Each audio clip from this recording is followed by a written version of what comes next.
What's up? What's up? What's up, everybody? You are listening to the Data is My Science podcast, the show that makes data your passion. I am your host, Dapper Data. I have a special guest on here who is going to tell you everything. I mean, everything about unstructured data, right? His name is Kirk Marple. This guy is amazing. I'm telling you right now. But before I introduce you all to Kirk, I want to let you know that unstructured data is very valuable. Okay, it is very valuable to the industry. A lot of times we talk about structured data, right? Databases, things like that. But what about those Word documents? What about those video streaming files, right? That's very important. Okay, so today we're going to discuss a few things, and I brought in a special guest to tell you about it. And we're going to talk a little bit about data engineering, right? CPUs versus GPUs as well. And when you think about it, right? If you listen to my podcast, you tend to see a lot of podcasts related to data science or data management, if you will, right? We'll talk a little bit about data engineering and that role in there as well. So I want to introduce you all to Kirk. Kirk is the CEO and founder of Unstruck Data, a new company that is building the industry's leading unstructured data warehouse for automating data preparation via metadata enrichment, integrated compute, and graph-based search. So, Kirk, thank you for being on here. Tell them a little bit about yourself. Yeah, thanks so much. Been I'm a career software developer. Kind of been in the media software space my whole career. Had been at Microsoft. Had been started a video transcoding company, and really in the last, I guess, since I sold my company, I guess about 6 years ago, have really been looking at this unstructured data platform space, and had been at General Motors for a time, which I know we'll talk about in a bit, but kind of seeing the other side of the world. I'd been selling to ESPN and PBS and all these broadcasters, and I kind of wanted to see the other side of the world of how does media get used in kind of industry as a whole. So yeah, it's been a fun ride. We got started about a year ago with Unstruck Data, and we're actually just launching later this month or in the next couple of weeks to our true V1 product. So it's exciting times. Nice, Kirk. So you've been in the space, the media management pipeline space for about 25 years, right? Exactly. Yeah. Would that entail that would cover probably what DevOps that covers, is that data science as well? Is that ML ops? At the start, when this got started, machine learning was, really in its infancy. And at the early days, it was really more about the data management, metadata, search, retrieval, storage archiving. We dealt with the networking and the storage because it was mostly on-prem, really all on-prem when we got started. And this is really migrated now to, I think people just kind of ignore okay, well, where does it live? Okay, it lives on object storage, like an S3 bucket or blob storage. But there's still a lot to do with, the knobs you can turn to save yourself money in terms of, have I touched this data in 3 months? Oh, it can go to cold storage. Right. And all of that fits together. We used to get more to the metal in the on-prem days, and I think it's now kind of the layers keep kind of moving up. And we really are focused on still the same metadata management, search, retrieval, but now it's about running compute on the data. And it's not just about eyeballs consuming the data like for YouTube and Netflix. It's about, well, machine learning algorithms have to touch that data. And so that was really the big difference of what I saw in the last, I guess, 5-6 years. And then ML ops and training and all these kind of things get fit into that. But at the end of the day, you have an ML pipeline that's trying to find observations of things, typically in an image or video, or in an audio recording or a document or things like that. And that's where it gets really interesting, this whole other world of what are you observing in the data, not just kind of consuming it in human eyeballs. Right. And that's fascinating because when you think about, like multimedia, right? For me, I see, I'm working with a customer right now that is capturing data where they're capturing video images, right? They're doing AI, they're doing modeling on it. They have their code and all that good stuff on there.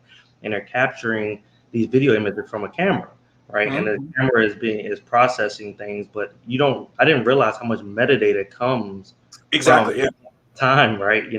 And I'm sure that that's what you're capturing, right? A lot of that metadata, and nobody's using it as much as, but that's why you're taking advantage of it, right? Yeah, there's, your time, where it is in geospace, like GPS location, but there's other things like people don't typically, like if you fly a drone, usually there's like an ID for the drone in the actual metadata.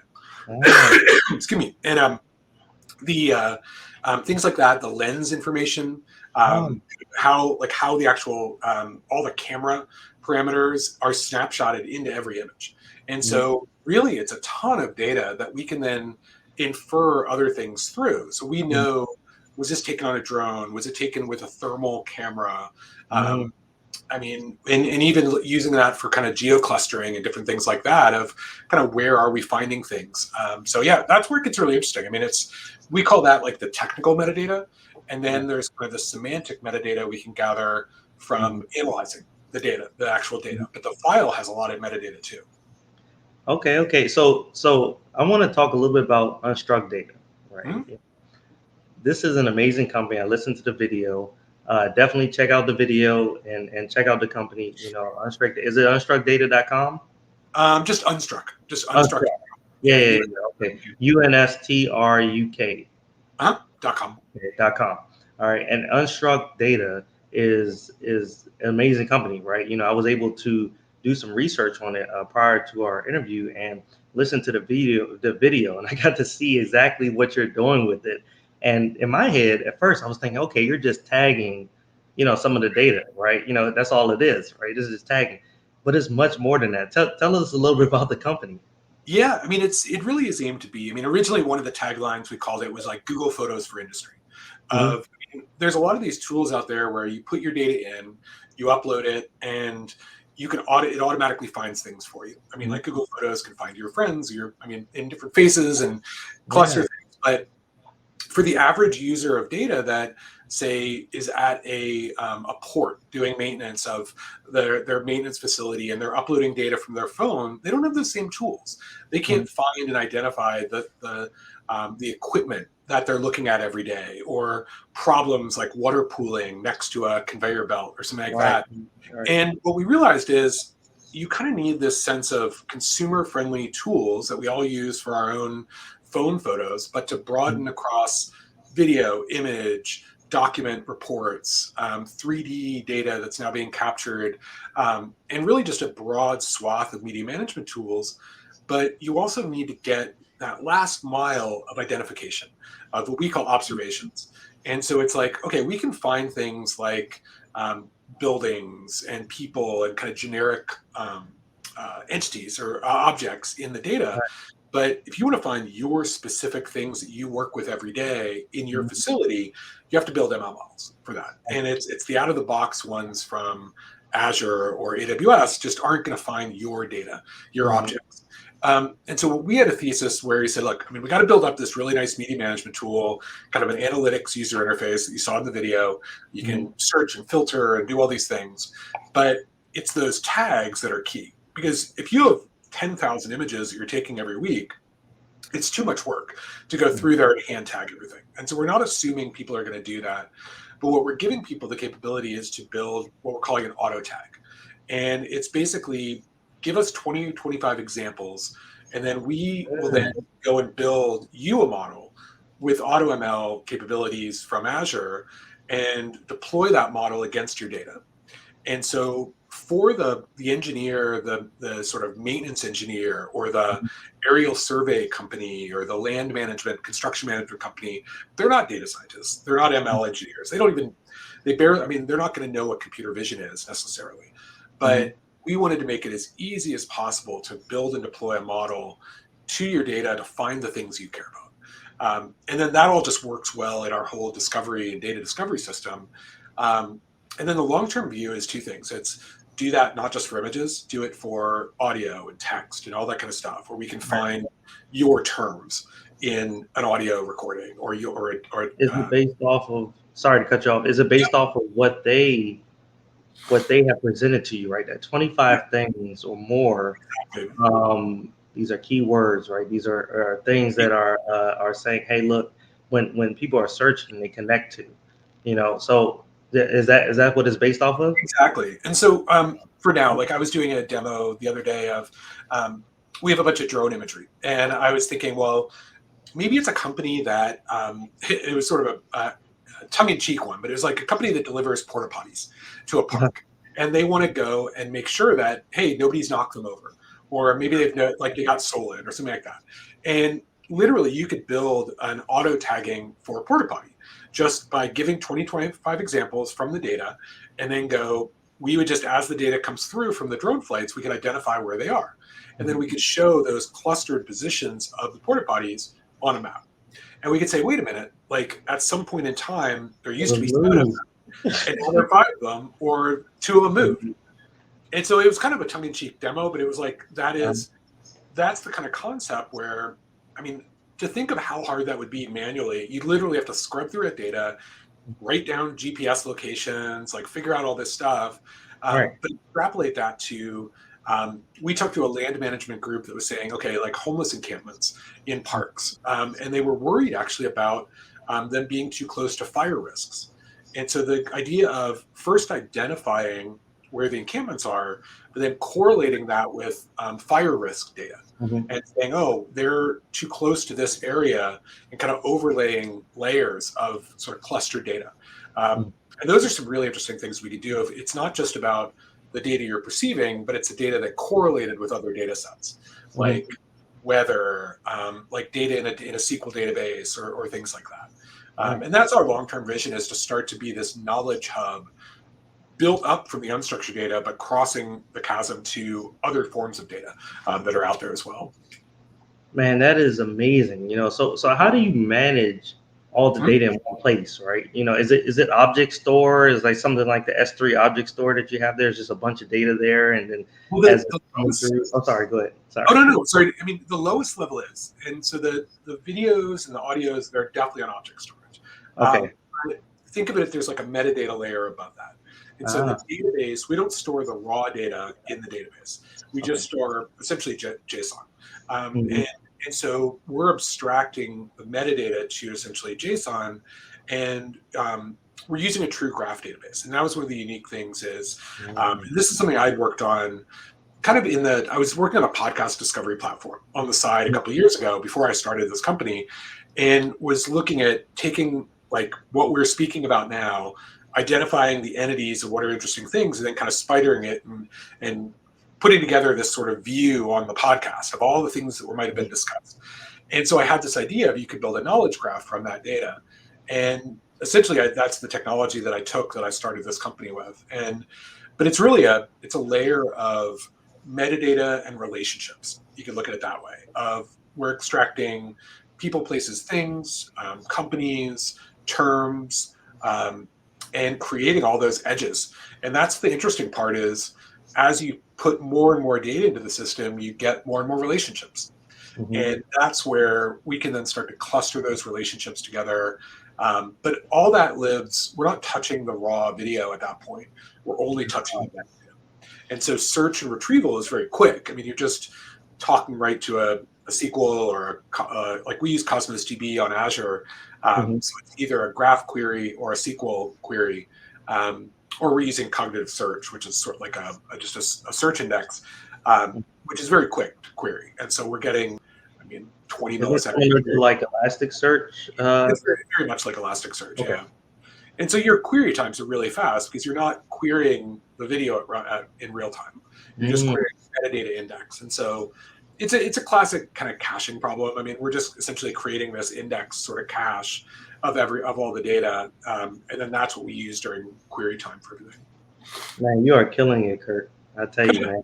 I think it's little bits of learnings from all of my lots of stuff I've done, and it all kind of came together of like, hey, we could put this concept with this concept with this concept, and hopefully make something kind of cool on the top. So no, it's amazing because a lot of times people don't understand, like throughout your life, right, throughout your career, you learn different things that can actually help solve problems, and you never really take advantage of that, right? You just bypass it, just live day by day, and say, hey, I'm just waiting to leave this earth. Maybe I came in, I'm waiting, but you have so much value because you have a chance to, and I know this is totally off topic, but you have a chance to take advantage of opportunities that presented you. You're exposed to so many things throughout your life and your career. You can do that. So, that's amazing, man. Yeah, it's funny. I mean, and it's never intentional. I mean, I've always kind of been around this kind of media file-based workflow space, but it was never like a thought process day one. Right. I just ended up working for a company doing image processing, and then I worked for another company doing real-time video, and then at Microsoft we're doing 3D virtual worlds, and so it's just you end up learning these little data points, and now it comes back around with like we're dealing with lidar data off of like for autonomous vehicle, and I'm like, wow, that's kind of similar to what I did in the 3D realm back in the day. So you just these little things that kind of build up over time, and you end up just being lucky enough to reuse them. So Yeah. No, that's amazing, man. So I have one more question about Unstruck Data, yep, and it's really around the tagging, right? Again, because yep, one of the problems I see in the government, we talked about, working for the government, they have so much data, right? And they're so far behind, right? The commercial world, right? It's all the time, but they have a ridiculous amount of data, and they're trying to join it. They're trying to join into, the machine learning realm. They're trying to join 90% of the models that are created by data scientists in there are not yep. even going to production, right? And so a lot of times, and I don't know why, but that's what happens now. They're into data science. They're trying to get into it. They're late in the game. Um, One of the problems I saw and I see over time, has been data labeling, right? And we talked about data labeling a little bit of how important that is and how Unstructured Data is providing value to that. Are you doing it in the uh, at real time capturing the labeling, or is it like, hey, isn't this obvious where I'm labeling, or can it do both? Can it capture old data and just grab it and do that? In that it's interesting. So there's two sides to it. So if we can go back and backfill data. So if you create like an auto tag and you can say, hey, go run this on the last 90-day of data or something like Oh that. my We goodness. can, it's a feature we've just been talking about, and we can technically do it where we're going to deliver it to customers in probably later this quarter. But we're trying to figure out, it's like, do people want to run it on everything? Do they want to run it on like the last 90 days? And what kind of options do we want to give people? So we're kind of thinking through some of the capabilities, but theoretically we can just spawn 100,000 jobs and just say, hey, go run this model on all this data. And it just does it as fast as possible and scales out, because we're Right. a serverless architecture. So it's really easy for us just to queue up a bunch of jobs. It just runs as fast as it can scale out, and then it just bursts the Ah, capacity that comes back. And so that we're just kind of trying to think through how would people even want to use that, right. because it obviously there's cost to it too. Yeah. Yeah. Um, but the labeling side of it, so we're focused more on models that have already been created. Well, there's two sides of it. There's models that have already been created we can host or connect to and run against their data. So that's Mhm. part of it, of like the trained pipeline we can run against your data. But then on the labeling side, there's great tooling out there that we're not going to sort of reproduce. So like Labelbox or Scale AI or Innotuscus. What we also are looking at is kind of being, I've always kind of used this needle in a haystack model where we're not trying to deliver the needle, we're just trying to make the haystack smaller. And Mhm. so the problem with labeling a lot of times for these companies is, how do you just find a basic set of data via some parameters that you just want to carve out from your million assets a good 10,000 to start at, Mhm. a good 1,000 to start at? And that's, I see, where our value of kind of that data preparation and kind of just hacking at it, kind of taking them in, getting it down to a reasonable set. And that's something where we're looking at using models more as like rough cut editors to say, find me something close enough to the pin that I can go in there with a human eye and refine, and just get the noise out of there, the things that maybe we don't care about. Like, say I'm trying to build a model for some form of vehicle, that Mhm. I at least can just generate a model that says, hey, find me anything that looks sort of like a vehicle. It only needs to be like 80% confident, Mhm. and just throw away the rest. And so instead of trying to I think so many ML workflows today are about the specific, not the general. Yeah. And they tend to fail because it's really hard to get that one specific thing. And this is kind of my personal thesis right now is, let's maybe look at it the other way. And let's start like using multiple models together just to start hacking at it to get close enough to the pin, and Mhm. then start putting our effort into the last, like, sort of jokingly internally, like, leave yourself a short putt.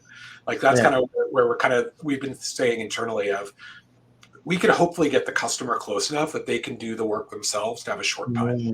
And that's kind of where we're sort of thinking, which I think is a little different than the way the market's been, where everybody's really been focused on, hey, we want to make that long putt really accurate. And I think it's a little bit of a different way to look at it. Yeah, no, absolutely. And it's funny because you mentioned how, that 80% is fine, right, for the model, right? And it is, right? And a lot of times we focus so much on that modeling part, but I feel like we've skipped past some Yeah. of the basic data preparation part, right? Right. The cleaning and all that good stuff, right? And Yeah. it's funny because I was listening to it was a YouTube video presentation from Andrew. I think it's Yeah. Ning. Yeah. Agreeing. Yeah. Yeah, and yeah, so he, man, amazing person. He was Yeah. talking about how we're going too fast. In my eyes, that's what I took it as, right? We're going too fast from the modeling portion, right? We're creating these Yeah. models, and you're just trying to make the model better, make it better, but really, you Yeah. should make the data better underneath, I right? I read that. I read the article or the summary of his. I think is one of his talks. And I mean, obviously he's an icon in the ML space, but he's right on. I mean, it is. I think people get kind of tied up in the esoterics of the algorithms and the hard this and that. And it's like in the video day, like I didn't write my own video codec. I Mhm. mean, we just used the best off the shelf video codec and tried to refine the workflow above it. I mean, the PBS doesn't care that we have the best H.264 codec out there by 1%. They Uh, just care that it works reliably mm, 99.99% of the time and their customers are happy. And right. so I think there's a little bit of that. I mean, being a developer, you always get that technical bias of trying to do the new cool thing or the shiny object. But Mhm. I think there's almost this pragmatism that's coming back into play now where it's like, let's just make sure we have good data. Yeah, yeah. The, the ML stuff is commoditizing the same way that I saw video commoditized. Like, I mean, there's Mhm. only, I mean, everybody uses FFmpeg for video encoding and everybody uses blah, blah, blah for whatever. And it's like, it's with AutoML and all this stuff now. It's like we're not writing our own models. We're just building on top of YOLO v5 for Mhm. object detection. Like it's the other stuff around it that's Right. being solved now. There's still going to be, I mean, for specific use cases like for autonomous vehicles and like for edge devices and stuff, people are really going to lean into those hard problems. But Right. another 80% of the world, I mean, it's just you're I don't know putting too fine a polish on it at some point, and so I think you need to focus on can I just get the data flowing better and those kind of Right. things. Right. No, absolutely. All right. So I want to transition over to a topic that I know the audience likes to hear about or would like to hear about data Mhm. engineering. All right. And the reason why I wanted to talk about that was because a lot of times we talk about data scientists, okay, but we forget that there's this role that's sort of in between that with the Yeah, infrastructure and all that good stuff. The data engineer, right? The hard work that's done prior to getting to that point, right, of data science, yeah, right? And there's different levels, if you will, and I want to talk about how valuable that is. I know you don't work directly as a data engineer or Mhm. have worked as a, but you have Work connected with with many yeah. data, yeah, work with many data engineers. Do you find the role valuable, and how valuable do you find it is I, in I your? mean, I think I've worked in organizations that had them and didn't have them, and I think I mean, it seems so like such a valuable position to let the data scientists kind of do what they're good at and not have to worry about wrangling the data. And I know that smaller organizations, you have to wear many hats. But even, I mean, the data science I've worked with at a couple places are just some of the smartest people I've ever worked with. I mean, they're like PhDs and way smarter than I am, but you find them like worrying about how to get data from point A to point B. And Mhm. which is just like, it sounds dumb to say it's beneath them, but it's just like it's a waste of their intelligence, really. Right. Because there's algorithmic stuff that they could be doing in that percentage of their time that's like no one else on the team can do.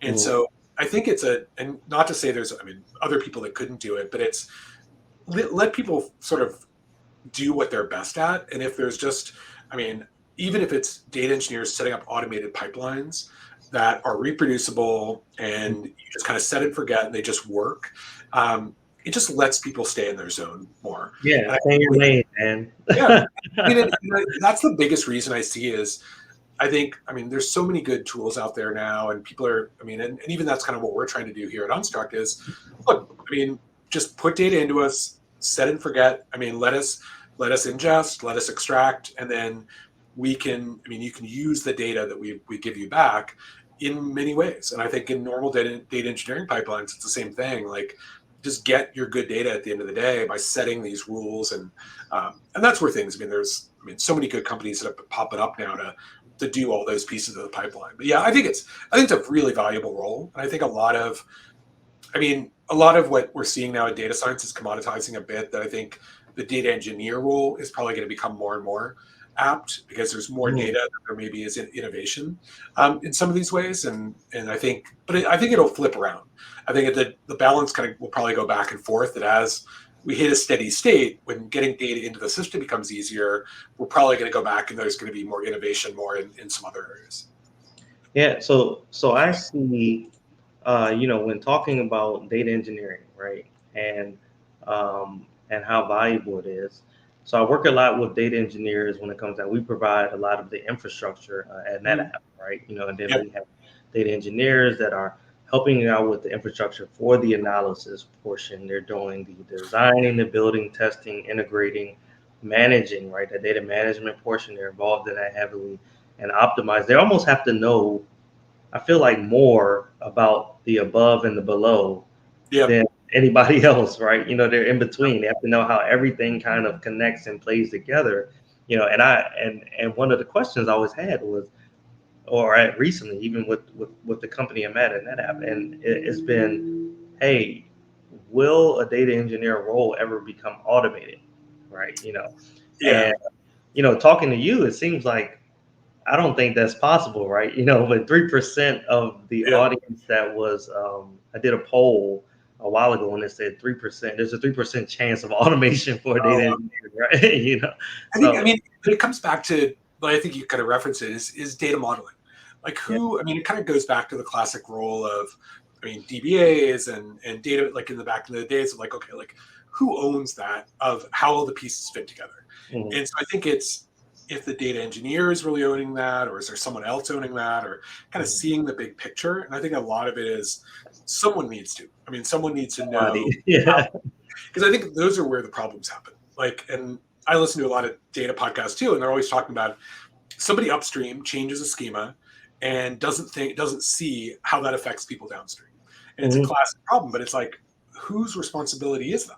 Like, is it really, I mean, I know there's a lot of tooling being generated to track that lineage and know that, like, it's almost like a subscription model of, okay, I yeah, know I'm doing something, these people subscribe to my data, but it's a really tough problem. And I mean, or like, I don't know, it could be something as like you change, say that you have a drone program and they change the metadata on the drone, like they turn off some feature on the drone, or the drone mhm, vendor updates something, and you break your entire downstream workflow mhm. for unstructured data too. Like it could happen. But it's like, how do you have tests and sort of back channels to know when those things change? I think Yeah, is that's where the tricky part comes into play. yeah. So some type of versioning in place or Yep. something that captures it, and the exact timestamp and who Yep. did it and all that good stuff, right? But I think a lot of the thing I've been thinking lately is, I mean, a lot of these are solved problems in the software development. Um, Hmm. Unit tests, I mean, Git, like all these kind of things. I'm Yeah, seeing exactly. a little bit of it, like where I think it's almost like data is catching up to software in a sense, where all the tooling that's coming out just looks like software development tooling in a lot of Mhm, ways. I mean, like testing, automation, like Terraform for deploying mhm, infrastructure, like all these things. So I think that'll catch up for a little while. Like there'll be this shakeout where like, okay, now they've kind of caught up to the state of the art, mhm. and then I'm really interested to see what happens after that, because I think right now there's not as much innovation. There's just sort of catching up Yeah. happening. So Oh, that's a great point. I didn't think about that, right? How they're starting to get close to each other. yeah, yeah, and I think at some point they'll kind of converge, or there's be sort of a position at that point. But I think at some point then they'll be able to exert the time to be like, oh, okay, what's cool and new we can do from there. So. Yeah, yeah. So would we agree that the role of the data engineer probably would not be automated, at least in the near future. You know. I can't see it. Yeah, I don't think it's going to happen very soon, if at all, if Yeah. ever. Yeah, I agree with you. You know, if ever, right? That's a good point. So I wanted to dive into GPUs versus CPUs and how that works, right? You know, and I am definitely a novice. I was explaining that earlier. You know, I'm diving into it. I mean, it's so fascinating to me because so many data scientists, right? You know, I'm sitting there, I'm currently doing my doctorate in data science, right? Hmm. And I'll be done by the end of this year. Not one time did we talk about GPUs, right? You know, and we didn't. And I just so happened to start because I work with industry folks, vendors, right? You know, Hmm. like Oracle and NetApp and Hitachi, right? They're understanding, right, the latest and greatest.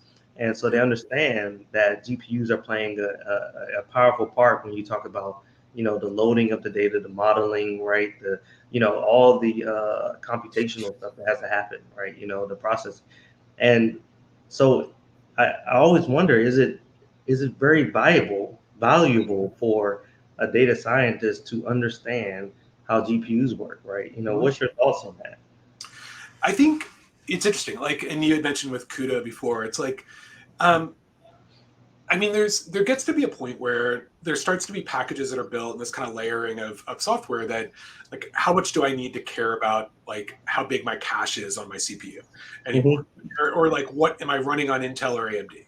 Like, and I think there's a level of we've gotten continually abstracted away from these things. And GPU and CPU are interesting where, I mean, I dealt with it a lot in the video realm where GPUs were very, I mean, you could encode a video way faster on a GPU than a CPU. Hmm. But you also had this issue of um, you usually had way more access to way more cores on a CPU than you did on a GPU. And just from a cost perspective, like you could easily buy a Xeon back in the day, like a Xeon chip with 32 cores, where maybe you could only get like two NVIDIA cards in that same box. Hmm. And so it became a scale thing where maybe I could run 8 encodes that took a bit longer on the same box as having the GPU on there. And so and we're seeing this today where I think if you apply it to the right problems, I mean, GPUs are incredible. They're becoming faster and faster every year. But I think I think we lost a bit of that pragmatism of, do we need to use them for everything? Like they're so much more expensive, they're harder to get. And especially just from a supply chain angle, like are there situations where maybe a CPU and scale out can solve the same problem in a cheaper way and from a Hmm. maybe an energy efficient way? Um, and I don't know. I mean, this is just my perspective. I mean, maybe I haven't seen a lot of talk about that. Of it's kind of like, okay, this is just the new world, everything's GPU, but maybe there is a balance that we should be doing of maybe using GPUs in the right way and keeping them for the problems where they're really useful instead of Hmm. using that as the same hammer for everything else. um, but then again, I mean, we're using GPUs for computer vision model training. I mean, it's they are the best thing if you care about the performance and this and the speed up. But I know back in the day, I mean, we used to do a lot more low level testing to be like, how much memory do we need to put in this? I mean, what kind of disk are we running on SSD? Are we running like Hmm. on what network are we using? Like, and I find that these days we're abstracted so far from that that we're not tuning systems anymore. It's just, hey, let's just we'll run more servers on it. Oh man, so do you think that? And this is, man, you're just touching so many Oh, thought processes of the future, right? And I'm just thinking, man, are GPUs a way of us being lazier? You know, in a sense, right? You know, and just yeah. saying, hey, just throw GPUs at it, right? You know, we're good to go.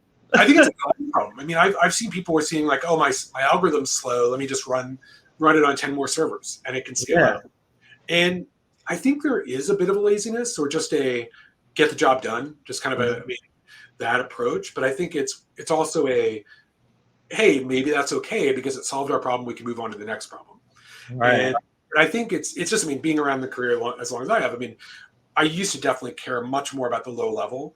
And I know at this point I've gotten abstracted away from that, where it's like, yeah, I mean, if the general code runs pretty quickly, then I'm looking at more of the hotspots Mm. of, I mean, okay, what kind of storage am I running against or what kind of networking? But a lot of times you don't even have access to change it anymore. Like you're Right. just whatever Azure's networking is or whatever VM you're running on, and you can basically pick from a couple different things. Yeah. Not really tuning anymore to that level, and so it's just funny to see how the knobs have changed over the Yeah. years. I think, or you just everybody's like, well, if it's slow now, wait till next year, and NVIDIA will have another chip ready. And so Yeah. it's kind of funny how it's all transitioned. That's funny because you're always waiting for the latest chip, right? The AMD Yeah, chip, whatever it is, NVIDIA chip, I and mean, and no, you're spot on, I, I at least I think so, and um, you know, I believe there's values. There is a value um, to GPUs for yeah, sure. Understanding CUDA, as an API, another API to learn. I mean, I'm still struggling trying to learn the other stuff, right? yeah. And then they're To, the, bringing CUDA in to that there. point, I would probably just say no, honestly. Like, I mean, Yeah, the value of learning CUDA when you could just use a higher level thing, go to TensorFlow or PyTorch or even something right. above that layer that just uses CUDA under the hood. I Hmm. mean, at least to me, it's more about understanding the abstracts. Like, understand what does CUDA do? It's an API layer on top of the hardware, and it's an abstraction. It's more understand it in the rough sense than the coding, be able to code against it sense. And I think that's where the value becomes. And if you ever need to go back and get into it and like learn more about it, sure. But and there's, I mean, these days it's kind of like we're living at a higher level so much. It's more just about awareness about the lower level. Absolutely. I mean, I've probably talked to, I mean, hundreds of data scientists, right? Yeah, Within the government realm, commercial, and if I ask them, do they care about the hardware? They say, absolutely not, right? yeah, They don't even care. They're yeah, like, look, they tell the data engineer, they tell the system admin, look, just give me more resources and I'll get it yeah, done. yeah. Um, and it has to be, they have to understand, I think, that well, I'm trying to do a study on how valuable the hardware is now to data Mhm. scientists because I think that we are losing Yeah, traction. We're starting to distance ourselves too far from the underlying, platform, right? yeah.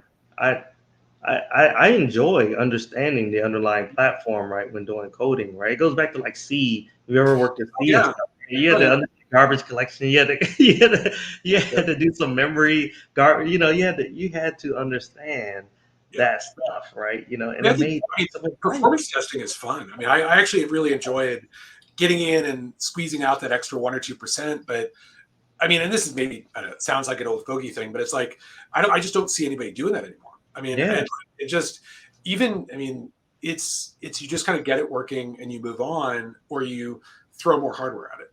yeah, And I mean, I'm hoping maybe there'll be a bit of a turnaround where it could be like, and maybe it's tooling, maybe it's different things, but I feel like we're leaving a lot of. I mean, what you're leaving on the table is probably money. I mean, I yeah. think we're That's spending, what it is. we're Yeah, overspending it's money, money. man. Yeah, I think it's we're solving problems by throwing more cloud resources, Yeah, and I don't see people sitting back and going, did we really need to use that VM with that many GPUs, or like, mhm, what's the utilization of it? I mean, we used to try and max out our GPUs to like 99%. right. And I don't think people look today and at that level of detail. They're just like, well, my algorithm ran, it trained, but how much capacity were you actually using of what you threw at it? And maybe it's the problem of the tooling's not showing us the same way we could easily look at a desktop system. And maybe that's just working in the cloud is a little harder that way. So I don't know. I mean, I think it's more of the data scientist is not held accountable yeah, for the amount of money being spent, right? right. I Yeah, mean, so at the end of the day, I mean, if I was working with a company and they say, hey, look, I need you to solve this problem. I'm like, look, but most of the time we're like, look, just give me everything that I mhm, need, right? Give me all the resources, everything I need, whatever I ask for, I'll solve the problem, but just give me it, right? And so they say, okay, I got this budget, I'll give it to you, I'll give you all the money, whatever it is. They don't care necessarily about the money being spent, right? Whether it's in the cloud or on-prem, it doesn't matter to the data scientists. They're like, it's look, really just give true. me it. Yeah, I mean, I've definitely heard people be like, well, I mean, I'm not. I'd rather just go spin up 20 more nodes than Yeah. like perf test my code and optimize it. Right, right. Time, right? Yeah, Time too is plays a factor, right? It's like yeah, maybe they're on a deadline, of getting it done within this year or 6 months, right? Yeah. Or 3 months, right? And you're like, man, I got to get it done in 3 months. Do I have time to try to optimize this code? No, probably not, right? Just give me, if you have money, I'd rather get the money to get more nodes, Yeah. to be able to I run think my model faster. it's a little bit of, I don't know, maybe this sounds horrible, but it's like I think a lot of the data science curriculum doesn't focus on this, where it's really about the algorithms and maybe not as much about the tuning and the leveraging the hardware, the systems engineering side of it. Like I Mhm. don't I don't hear about that a lot, and maybe that's a missing piece too, is like how to leverage the tooling to the best way from that perspective. And so I'll be interested to see if that evolves over the next couple of years of people being like, well, can you do more with the same, or can like is cost going to be a Mm, factor of, hey, do this but make it cost less? I wonder if we'll start to see some pushback on that. I think we will. Yeah, I think at some point you're going to have to. I mean, because it's like the burn rates and stuff for a lot of this is, I mean, something has to be optimized at some point, man. And as this all commoditizes, it's going to be like, what is the knob you're going to turn? I mean, cost. It's going to be the thing. So Right, right, right, right. All right, so I want to get into autonomous vehicles, yeah, right? yeah, I know that was a topic that is, I mean, you look, Kirk, everybody here, Kirk is a genius in multiple different areas, right? I want to touch into autonomous vehicles, but I want to touch in that engineer role, right? yeah. And then also understanding how you can build a data pipeline for autonomous Mhm. vehicles because people Yeah. don't really understand that, right? They think about autonomous vehicles, they're like, this is awesome, right? If you're a drunk driver, right, autonomous vehicles can help you out, right? If you're trying to do work in a car, that's great, right? Autonomous Yeah. vehicles will help you out, right? Some of these cool benefits in the future, right? That autonomous Mhm. vehicles will be able to solve. That's great. But from the techie standpoint, like us, right? There's some value there, some stuff there that's going on from a data engineering standpoint. How does that role? Do you see data engineering Yeah. playing a role in there? I mean, it's a lot of it. I mean, and I've only been exposed to part of it, so I don't, not to overstate it. I mean, there's kind of two halves of it. There's the kind of what I would call more like at the edge, like on the vehicle, Hmm. ML running in those closed loop systems. I really haven't been exposed, other than, I mean, reading about it a little bit, to that level of it. But there's a kind of real time side to it, and then Hmm. there's the sort of offline testing side that I was more involved with. But I think it's um, just the data flows are so important, and I think it becomes kind of like a record and playback part of it too, because they're capturing, I mean, hundreds of gigabytes of data per day or more per car that's out there for testing. And that what they have to do then is play back that data against their algorithms. And Hmm. so that was what I got exposed to. And part of it is this impedance mismatch of, okay, you have the data sets that are in these like what they call robotics data formats, like ROSBAG is one that is very common. So that's like your capture format from the vehicle or for any robotic source. But then the classic data scientist has their tooling that's like Python code and TensorFlow and that kind of stuff. And there's this impedance mismatch of, well, how do you get data in from the vehicles format to the data science format?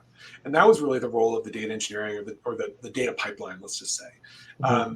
And that was really the part I was involved with, is like, okay, and partly it's a parsing problem. I mean, so you have to parse out the data. Hmm. And well, even before that, it's a data ingest problem. How do you literally get the files off the hard drives at the facility into a data center to Hmm. be parsed? And I was like, that was something where I was surprised that that was even a problem. And we were having discussions literally about, like, are they going to ship hard drives? Are they going to upload them? Or like, we were going through all and it's like such a funny discussion to have where you're like, I mean, you're not even in the algorithm realm at this point. Right, you're not even there. Literally in like, you're literally in the, like, we're talking about putting things on UPS and shipping Right, goods. And it just but gets also annoying. like, how do you do it at a like expeditiously, right? Yeah. How do you do it? We were designing like a system where they could basically jack into a high speed internet at the facility, and then every day that would like get swept into the data center. And at the time, they weren't using public cloud or kind of their own private cloud, essentially in their own data centers. But you have to start there. I mean, it's like we weren't even in the looking at the data problem. It was just files Oh at that my point. goodness. And that's where it's funny. I mean, that's like everybody just ignores that part of it. And Mm-hmm. we had to solve that problem. And then we had to solve, okay, once we had the data in the some sort of cloud storage or some sort of storage, what do we use? So they Mm-hmm. were and they were private clouds, so they had to pick a vendor. They had to wait months for that vendor to get deployed, and then finally thinking about, okay, well, what compute runs on top of that to sweep the data, parse it, create an index of it, and all that kind of stuff. And that's kind of where my Unstruck we're looking at is we're trying to be the eyes on the cloud storage and create that discovery view on that data. But then it's okay. Well, once you have that, you obviously either are going to do two things. You're either going to train on that data, or you're going to essentially try to action on that data. Mm-hmm. And what for the autonomous vehicle, they were trying to do two things of like basically do comparisons. Like, oh, here, this is data set from today. Rerun this compute on it, and then compare it to other data. But you have to have this workflow that is kind of a reactive workflow of new data hits the folder, you run some code on it, you generate a report, you have to get it back in the hands of somebody that's going to maybe change the algorithm for tomorrow. And so essentially you have to have it's almost more of a workflow system than Mm-hmm. purely just like a data pipeline. And that's what we ended up seeing is because it's not a one-time thing. It's really this every day there's more data coming in and you have to have this continual flow. And there is always a human in the loop at some point. So Always, always. No, I agree, man. And thank you for that. I mean, when I think about autonomous vehicles, right, that entire data pipeline, right, for me, I just always try to equate the data pipeline, to everything, because I'm a data scientist. But yeah, but for autonomous vehicle development, if you will, the roles that are played in that, right, are so they're kind of like not they're not recognized as much, right? People think yeah, about the coding portion more than anything, but you have that data engineer portion, right? The collection of the data, like you said. mm-hmm. What do you do? How do you do it expeditiously? How do you parse the data out really fast, right? Mm-hmm. Things like that. That's before you even get, like you said, to the algorithms, right? We're not even talking about the algorithm portion, right? Right, There's yeah, so much that to be done before that, and it's amazing, right? That so much people to do, skip yeah. process, training, the labeled data, right? That's Mm-hmm. derived from the test vehicles. There's so much to it, right? Simulation, right? Test performance, all Yeah, that good stuff that has to go into it. What was amazing to me, right? And we talked about this before, was that there's something like they talk about cold storage, right? I'm like, yeah, what in the world? They're talking about cold storage. What do they need cold storage for? And that I didn't even know that, right? They're talking about data labeling. I didn't know that, right? I didn't know that at well, it all. becomes a thing where I mean, like you may parse the data once and then never touch it again. Or I mean, are there times that you never? I mean, is it like the life cycle of the data is something Mhm. to think about? I mean, and a lot of times for companies, it has to be auditable. They can't literally just delete the data, but you want to pay the least to keep it around, Mhm. and you probably want to index it because you might want to go back and find it later. I mean, we've had that with customers we've talked to where they just have I mean, S3 buckets of data from years or, I mean, months at least of data they've captured that I mean, they're literally using folder naming conventions for indexing of like, how do I find this date or that date and stuff like that. And I mean, it's just classic kind of media management stuff they're missing where you can't go back and like what we can offer is having something you can draw a geofence on a map, Mhm. pick a time range, pick a couple tags that you want to filter on, and slice down your data set to something that you can start with. And I mean, for a lot of companies, I mean, that's just getting to that point is a huge step up for Yeah, them. And all I was, before the algorithm, yeah, I right? mean, yeah, I mean, just nobody's expecting Google search over their data, but just the ability not to have to worry about the file names or expressed correctly and those kind of things is huge for people. Man. Well, thank you for that. And usually when I have a guest on, right, that is an expert in certain things, certain areas, I definitely want the audience to, especially more of the advanced audience, right, Mhm. in that area, to understand, from an expert, what are some of the valuable tool sets that they would recommend, right? So Yep. if you could list two or three, that you've dealt with from a data pipeline standpoint that you think would be valuable, what would they be? Yeah, I mean, I think, I mean, and let's split it into kind of the unstructured and the structured world. I mean, in the structured world, I mean, I love what Fivetran is doing with just their connector-based concept for data ingest. I mean, we kind of have I've always liked that kind of plug-in model, like Photoshop plugins, where you can just expand a platform via connectors. So I really, really like what they're doing. I like what Atlan is doing with Oh, yeah. data collaboration, kind of, I mean, kind of putting that almost community collaboration aspect around the data. I really like what they're doing as well. And then the thing I'm actually, I'll just throw this out there because I need to research it a bit more, is kind of reverse ETL of getting data back out of Mm. a warehouse back into your infrastructure. And so there's a company called Census who is, I guess, a more name in this space now. I need to actually look into that more. But it's the idea of, okay, now you have your data in Snowflake, but I want to like pump it back into another product or into something else. So I keep hearing their name a lot. And so I think that you kind of use Fivetran to get data into your warehouse, and you might use like a census to get it formatted data back out of your Mm. warehouse. And so it kind of helps close the loop with the data pipeline. So it's something Yeah, I need to research a bit more, but I think you're starting to see this whole like circular loop of data now a bit more. that seems like that would be something that would be helpful for like vendor to become vendor agnostic, right? Yeah. Or where you don't, it doesn't matter. You go throw your data in that app, you can go over to Oracle, right? You can go to Yep. whatever it is. So that seems pretty cool, man. Well, it's like in the old days with SQL, and you had like, I mean, JDBC and ODBC Mhm. drivers for SQL, and I mean we're kind of coming back to that now. It's like, okay, if I want to, as my company, get data out of Snowflake or some data warehouse, do I have to write to every SDK out there like Snowflakes and Azure Synapse or whatever, or can I just go to like another company, Census or somebody like that, and say, hey, I want data from here. Give me Right. data in this format, and they do all the heavy lifting. And if Fivetran does the reverse, where you can say, hey, I have data from anywhere, put it in this one place. So it's like a Mm. double-sided funnel. But I think that's where the world's kind of going, is let's make those parts easy and Mhm. kind of canonicalize how you access data in those ways. So Man. Well, no, look, thank you, Kirk, for being on here. for At sure. the end of the podcast, a lot of the audience already knows they know that I like to end with a what I call a dope data nugget or gem or Yeah. summary of the podcast.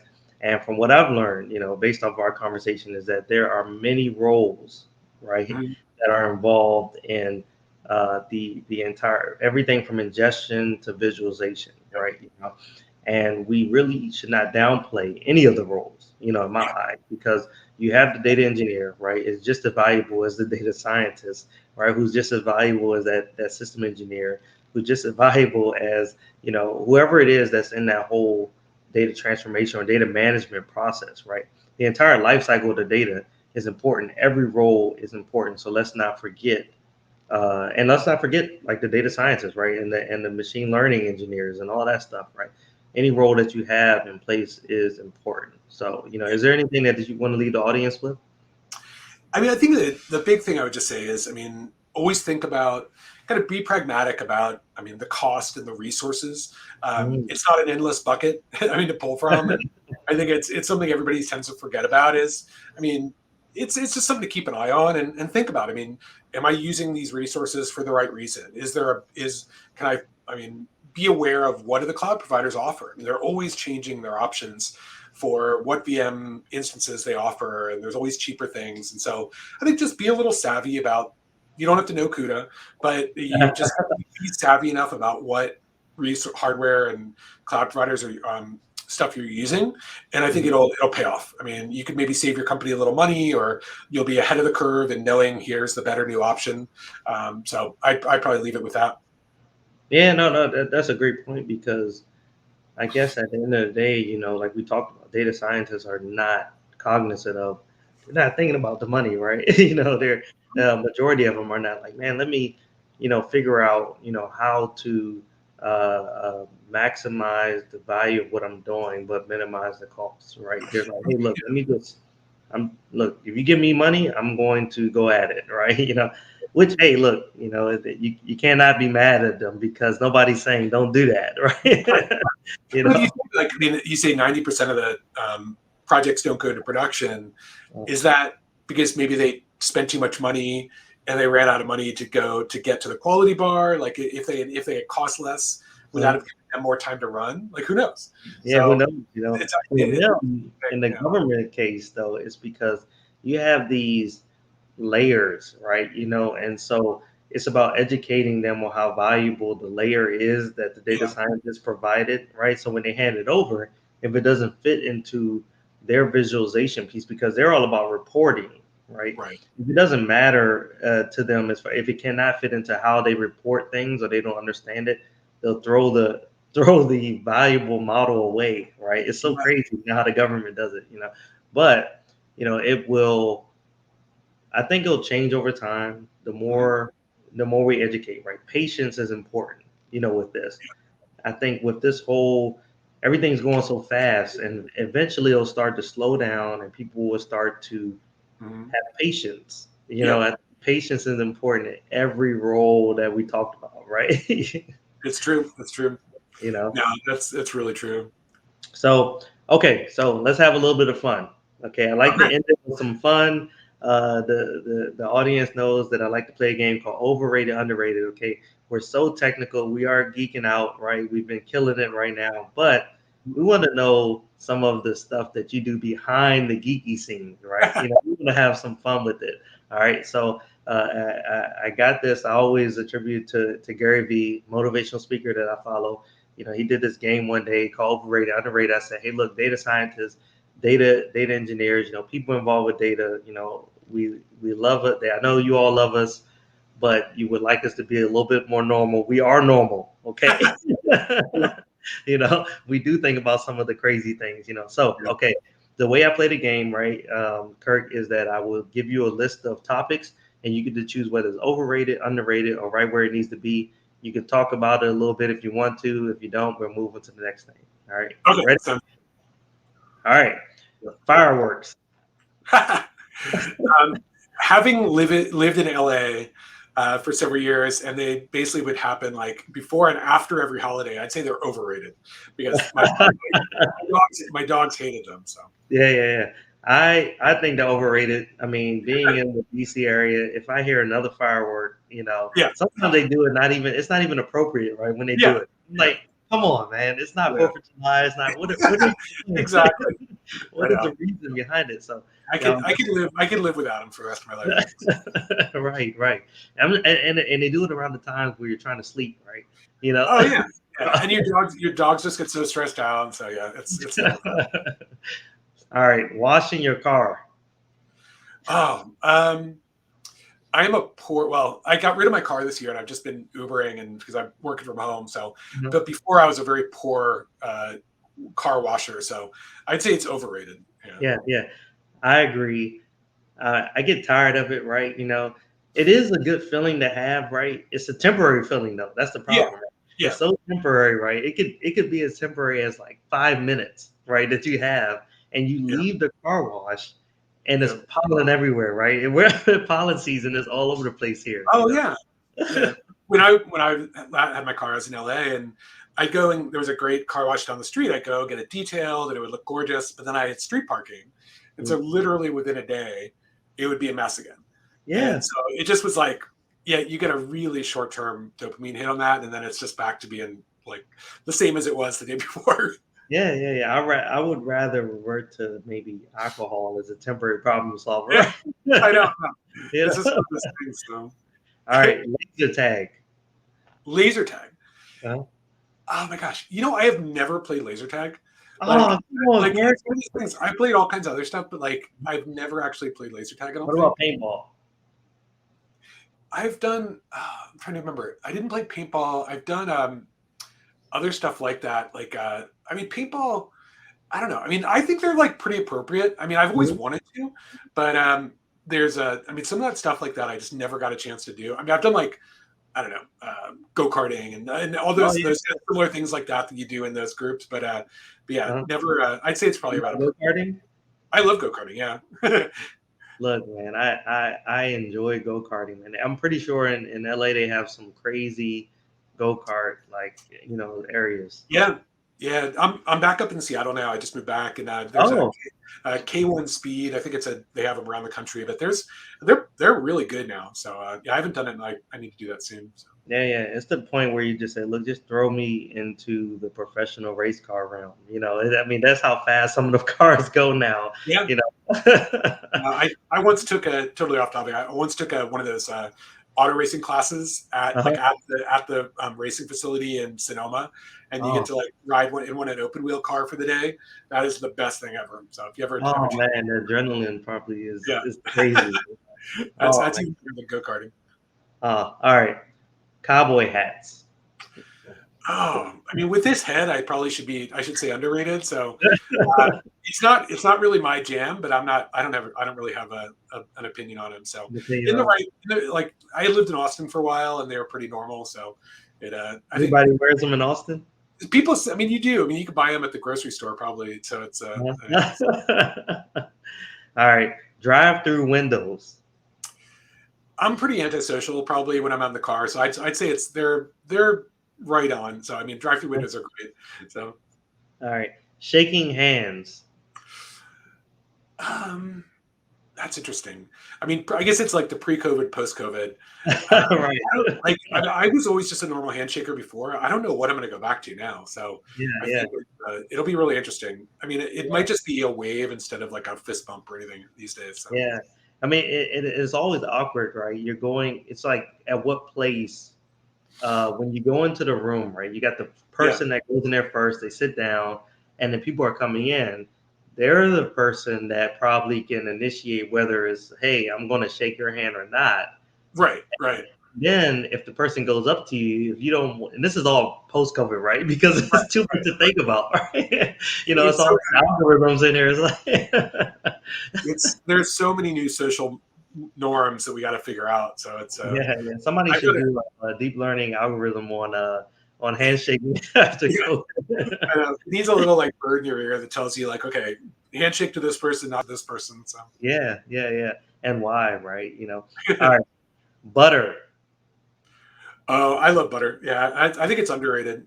So I agree. It's funny. I actually, when I was thinking about butter at first, I was like, I think it's overrated. But yeah, then I started thinking, man, I throw butter in everything, man. What am I I talking just it's about? so funny. I just had some banana bread with coffee earlier and put Yeah, butter on it. Put butter on the banana bread, and I'm like, yeah. it's like I think it is definitely a lot of like people would think it's overkill, but yeah, I'm all for it. So. Oh man, oh man. All right, the barber shop. That's the last one. I mean, especially too. I cut my own hair, so I'd say it's overrated. So Yeah, it's like, I would say it's nothing like what probably about 5 years ago. It was nothing like going to the barber shop, I used to being love it. Yeah, isolated from the family, right? You yeah, get a chance to chop it up with your friends, your buddies. yeah. You're just sitting there listening. But now I feel like it's a little bit of a chore, a task. Like, it's in my way because I have so much to do. Yeah. It's like, oh, now I got to go to the barber shop, right? No, it's so funny. I know. I had lived in DC for a number of years after college, and I remember there was just some great old school barbershops there, and I used to go in. It was just so like you smell good after you get out of there, and it was like Yeah, back when I did have hair. confident, right? Yeah, it was a great experience. But after a while, now I'm just like, get the clippers out. I'm just like, Yeah, yeah. why pay for it when I can do it in 5 minutes? So Yeah, yeah. Take time, right? So, all right, Kirk, I appreciate you being on our podcast. Audience, this is the Data is My Science podcast, the show that makes data your passion. I am your host, Dapper Data. Kirk, you have been an amazing guest. You have provided so much value to the audience. I'm sure they're going to love it. Where can they reach you at, Kirk? And is there anything that you're promoting right now? yeah, LinkedIn's the best way to get a hold of me. Just Kirk Marple. I think there's only one of me there. Unstruck.com. Just yeah, follow. I think we're on Twitter and the website. Yeah, feel free to reach out. I mean, love to talk to people about anything we're doing or any questions they have. And yeah, I mean, we're launching our product. I'm flying to Orlando next week to do a conference on a drone kind of the drone robotics area. So it's Okay. exciting times. Yeah, we're just getting launched for real here, and it's going to be a fun summer of getting out with customers and pushing what we've been building the last year. So Yeah. Is this the Data Day conference you were talking about, or yeah, it's called AUVSI. It's AUBSI? literally next week in Orlando. It's all Oh, like unmanned vehicle conference, drones, robotics, stuff like that. So um, it should be. I think there's like 500 vendors going, exhibitors there. So it's a decent sized one. I went to some smaller ones last year, but I think this will be the biggest conference we've been to in the last year or so. Should oh be man, fun. that's amazing. Yeah, and I remember you talking to me about a Data Day in Texas or Yeah, something. and, Is that? in June there's a Data Day Texas. Mhm. Um, Great conference. I think it's literally just one day in Austin. It's basically a who's who of the data community.